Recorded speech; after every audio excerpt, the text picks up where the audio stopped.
I want to peel back a few years and ask you, where did you get your start? How did you circle to your group of friends?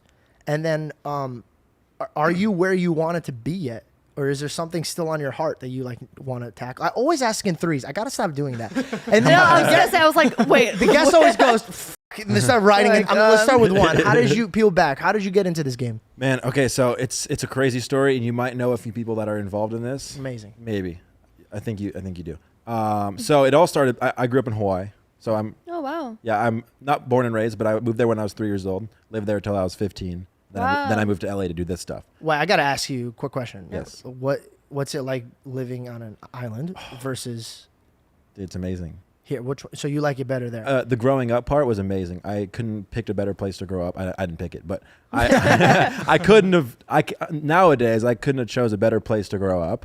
I think that it might even be a place that I want to grow my kids in. You know, I want to take them there for that. I think it's just it keeps you very grounded. A lot of culture there. A lot of culture. There's not a really, there's none of this distraction of like, fame and money, we might call it over there. It's very, very, family oriented, very simple. You go to the beach, you have fun, you go to school, you love the people around you and all that stuff. I love that. That I think made me the person I am today. Being in Hawaii was a huge part of it. Wait, did you watch Lilo and Stitch while you were in Hawaii? Oh, man, I think I've watched a few episodes. Get out. What? I haven't even watched Moana. Get you out. mean the movie? Oh Get my the God. fuck out of my house, bro. You're like, I was living the life, not watching You it. were. Do you know I could do an impersonation of Lilo and Stitch? That's how much I've watched it. Dude, I might not even know who you're talking about when you Are you say it. fucking kidding? I don't really know. Bro, Stitch. I know Lilo and Stitch, but I don't think I really ever dove deep into that. I watched some pretty goofy shows. All right, Well, I'm going you to would give really you an enjoy it. impression. You Yeah. tell me who this is. He's not even going to know. No, I might. Well, dude, we're going to clip it. I watched a few episodes. We're going to talk afterwards because you've been coming at me on this podcast. You guys, the movie came out the year he was born. Yeah, 2002, my man. No way. You're a baby, bro. Fuck, I'm an old man. But you know what they say about family? What you guys Family means family, and family means nobody gets left behind. Yes, good, Stitch. Aha, Stitch. But he doesn't know because he's a bitch. He doesn't watch this shit. No, that was great. Thank you. I might not even know what character that is, but that didn't sound like a real person. That did not sound like a real person. You may have not watched Stitch, but I may have not had friends, and I just sat home pretending Stitch was next to me. Oh my God. We'll move on. Good. That was good, babe. That was Thank you. good. That Thank was- you so yeah. much. I appreciate it. It was really close. See, you wanted me to not do that. Right, and we would have missed out. Awkward pause. Oh my God, that almost fell on me. No, it's okay. I'll hold Sorry. Wait, is it Is falling? it falling? Here, it. grab No, a it's pillow. not. No, it's good now. We could just grab one of those I'm pillows. just I'm messing with it too much. If you just like No, don't mess with it. blow Have on fun. it, don't move it. I don't know what I was supposed to say. I had a podcast and I would used to mess with the mic all the time. Yeah, Wild and Out or something? Stay Wild. Stay Wild podcast. It was short lived, but it's Why okay. did you stop? It might come back. I just at the moment when I was making that podcast, I was a little bit too like particular with what was on the podcast. So I treated it like a YouTube video, which is just not the way to do it. It was like 3 years ago. Now I think I could do it better this time, and I might actually. But I had to just kind of cut it quick because it started feeling not podcasty and too YouTube video-y, and I was like, I don't know what's going on. It was just it felt too like planned out. We had all Well, I these was little going to say, your segments. content and on a podcast would be two different audiences, because a podcast would be more of like your actual day-to-days and like moving through life and its journeys. That's Yeah. how I'm feeling. Like, I wasn't there yet. But yours is like creating content for your audience, so your audience might have been a little confused. Yeah, I wasn't quite there yet, like mentally, age-wise, and just content-wise to make a podcast and just start talking about whatever. Yeah. I think more now I am, but we'll see. But anyways, I think we're talking about Hawaii. how I started. Yes. Yeah. I grew up in Hawaii, lived there for like 13 years. When I was 14, one random day of the year, I was going surfing at this really random surf break that has terrible waves. It's just where I live. It's just convenient. I just go to mess around there, but it's not a notable surf break. For some reason, as I'm going there, and to backtrack even, I almost didn't go this day. You'll understand why this surf sesh was so important to everything. Yeah. But my friend hit me up. I said I was down. Then they said I'm not going. So I was like, okay, I'll stay home. And then they came pick me up 5 minutes later saying, okay, we're going. So then I went. So it was I almost didn't go. But then I Yeah. went surfing this one day. And surfing that one day, I happened to run into 2 YouTubers at this surf break. And it was mind-boggling because I wasn't even really a fan of this YouTuber. I had watched one video of theirs the night before. Oh, Whoa. wow. Yeah. Doesn't it always happen that way? Yeah. You know, like you just talked about something and then. Yeah, do you know Alex Hayes? That sounds Australian, so familiar. kind of like lifestyle type, Alex Hayes. Jay Alvarez style. I was about to say Jay Alvarez. Were they friends? They were friends. Okay, I think I So know it was him in from that being friends with realm. him. That realm, yeah. They'll probably show up a photo. He's got a How you spell his name? Alex Hayes. Yeah, like blonde hair kid. He lives in Australia, which is even more Wait, random. wait. Yeah, I definitely know this kid. Yeah. Why do I know this kid? Is he a singer? No, he's not a Oh, singer. Yeah. I've seen him online. Is he a surfer? Yeah. What does he Yeah, do? surfer, lifestyle guy. Jay Alvarez-esque. Yeah. Content, lifestyle, skydiving, crazy shit. Cool. What So a cool look. I saw one video of his the night before, and he's got a very notable look, long blonde hair. You couldn't really miss him. Yeah. So then I'm like surfing, paddling out, and I see this guy with long blonde hair. I'm like, that's the guy from the video I watched last night. The hell? I know he's got like probably 400,000 subs, so I'm like, damn, I never met someone with 400,000 subscribers. I'm freaking tripping. So I go up to him, which I don't normally do. I'm like, yo, I watched one of your videos last night. It was epic. And he was super cool. I was 14. He was probably like 18. So he was really cool back to me, even though I'm just kind of like another kid at the surf break. He's like, dude, thanks, man, so much, whatever. Like we talked a little bit, just small talked in the surf break. And then I went home. He went home. Then I DM'd him. And he had like 400,000 followers on Instagram, which at the moment for me was just mind blowing. I had like 1,000 followers just from school and Yeah. Yeah. skateboarding stuff. And then he replied, and I remember just like screaming, throwing my phone, like 14 years old, tripping out, followed me back, replied, and I pretty much hit him. Wow, that's so dope. This kid Oh my like really God. changed your perspective on life. Seriously, dude. And That's then awesome. I hit him up and I was like, hey man, I know you're on island for a few days. If you want me to show you all the spots, because there's a lot of spots that you can't really get to unless you don't know where they're at. Right. You can't just Google them. So I was like, I know a lot of cool spots on the island I've lived through my whole life. Do you want me to show you around and show you some cool spots? And he's like, yeah, let's do it. You free tomorrow? And I was like, oh my God, Let's yeah. go. So I hung out with him for like 3 days. And then as well as he was dating My Life as Ava at the time, Ava Gutowski. She's another YouTuber. Wait, aren't you friends with Yeah, her? I'm friends with her now, which Oh, is hella shit. random. Hella random. Whoa, this is a great They were story. dating at the time. I was more of a fan of his than I was hers because he was the guy that I watched. But anyways, 2 YouTubers together. I joined up with them for 3 to 4 days as a complete random kid. And then I'm like, wow, this is really dope. Like they're filming their life, making a living, traveling around. I was mind blown. So then right after he left, I had this epiphany to start a YouTube channel. I got a camera. My brother was a videographer at the time, just did lifestyle stuff. So he helped me. Perfect. He helped me learn how to edit, learn how to film. He was a huge part in like my knowledge on camera stuff. And Older or younger? older brother. Cool. The I mean, nerdy he must stuff. be so Yeah. proud of you. He's awesome. And he's actually a YouTuber now too. So Let's go. yeah, kind of full circle. But anyways, I became content creator, in that sense, really like no traction, obviously. It's not overnight, Yeah. So my tactic, mean, I you had a got little, there. I had a little sneaky tactic to gain followers at first, which I would never tell anyone at first because I was so embarrassed by it. But now it means really nothing. It's not that big of a deal. But I would follow and unfollow his followers so that they would go to my account and say, followed by Alex Hayes, like I was his friend. So like I'd go through his followers. You'd follow them and then Follow. unfollow them. Like a day or two later, I'd unfollow them. But in hopes Wait, that they realistically, how many did you grow? like 6,000 or 7,000 followers. Really? It was, but I went crazy. I would do it for hours a day, and it took months. Bro, I mean, that's amazing. But it was my little sneaky tactic to gain real people and not buy followers that actually were real people that enjoyed that kind of content, which I made similar content. So it only made sense for them to be like, Right. dude that lives at the beach with blonde hair.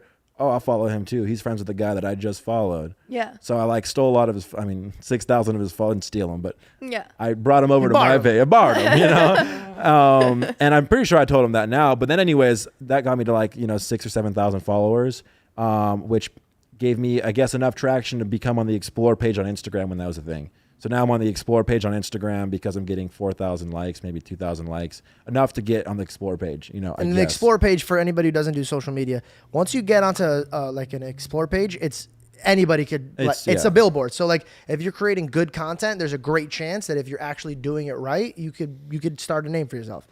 For example, a lot of Viners would try to get to the popular page of Vine, and that's what made people like pop. Or if you go to Facebook, they had a Facebook page called the Top Facebook. So it's like you get into this realm, you get more audiences.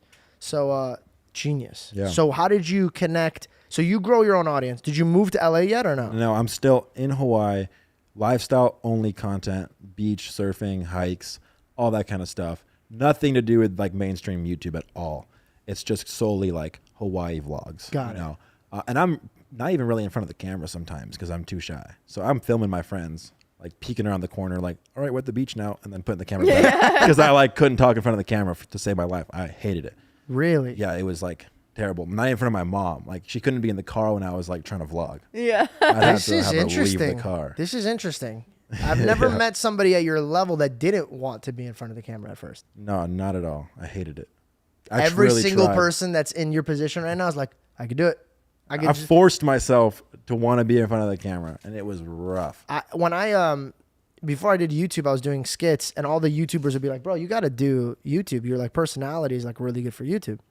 And I recorded my first video, and I watched it back, but I didn't know about editing YouTube videos. So Yeah. I would literally just watch it back, and I compared my raw, long form video to like people that have like edited videos, and I literally cried. I was like, I'm so terrible. Like, I'm no good. And by the way, I wasn't like 16, bro. I was like 23, so I was way worse. And so like I deleted it, and I'm like, I'm never doing YouTube. And then somehow I got here. But I got here from writing within a crew. So I was a very creative human. How did you tap into the crew you were with when you got to LA? Yeah, so I was still in Hawaii at the time, and then I had gotten a DM from Brent, which was another like, what the He hell manages moment. people, bro, huh? It was the same kind of like what the heck moment than the first time with the surfer guy and the island. It was another one of those random. He randomly saw me on his Explore page, and he was looking to start, like a social media group in LA, kind of like find some,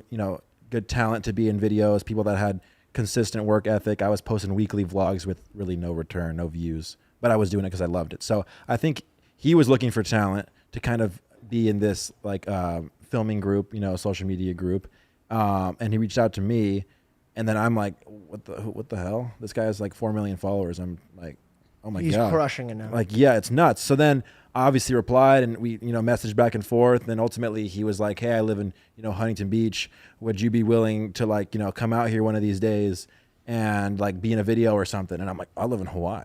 Like shit. Yeah. But my dad's a pilot, which is another like it almost everything happened for a reason, which is the reason why I'm so grateful for where I'm at, because almost everything had to happen in the right way. It was meant to be. Meant to be. So Yeah. I take everything, like I don't take anything for granted in this situation because of how like lucky I am to be here.